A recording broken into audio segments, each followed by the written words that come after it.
time for Doctor and the Dude. I'm Dr. Jim Siebert, meteorologist with Weather Nation, and joining me is my good friend Josh Morgerman, who's been hunting hurricanes for a very long time. In fact, let's get right into it, Josh.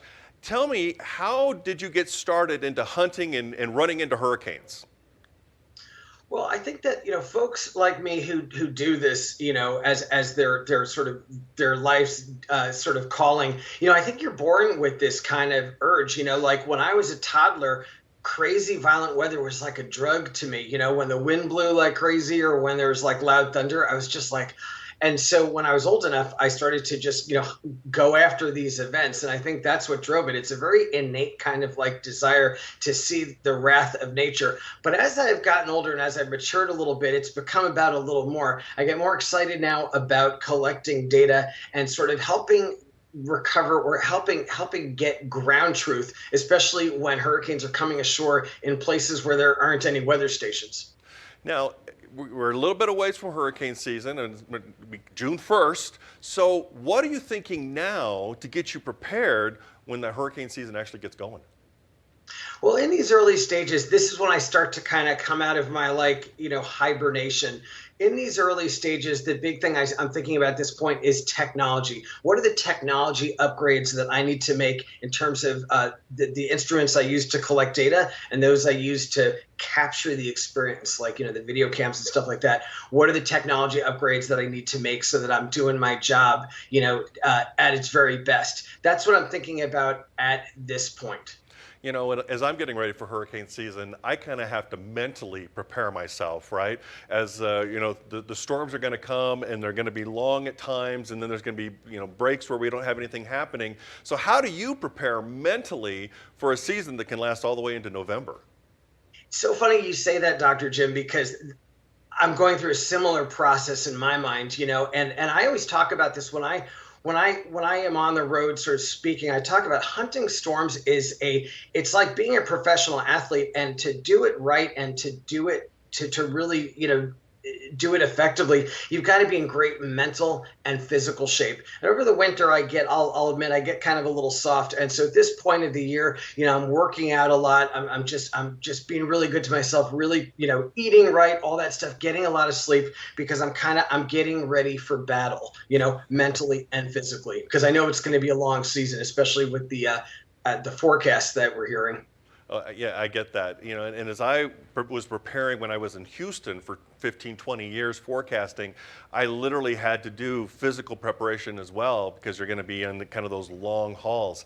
Now, what's interesting with you, Josh, is that a lot of people, when hurricane season comes, they start to move away from the coast, yet you decide to live on the coast. Explain why and what's going on with that.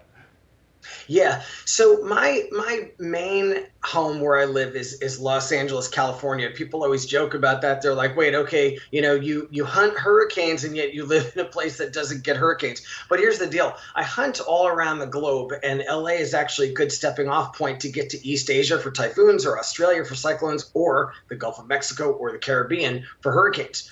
But the activity's been very sort of Gulf centric the last few years. And so it's made sense for me to live right on the Gulf Coast so I can be in the center of the action. And I'll tell you, it's totally changed my experience as someone who hunts hurricanes to live on the Gulf Coast.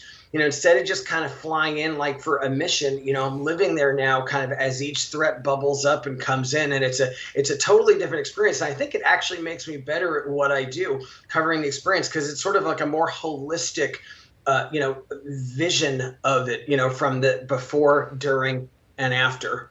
I tell you what helps me especially when I was living in Houston or on the Gulf Coast, that I was forecasting really for my wife, right? And so, I might be talking to millions of people at one time, but I'm really talking to my wife saying, okay, honey, the storm winds are going to get here at 7 o'clock or something. And that actually kind of helped me get in that kind of zone for that sort of thing.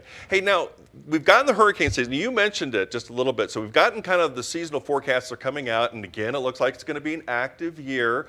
Does that change any of your preparations or anything that you would do going into the season?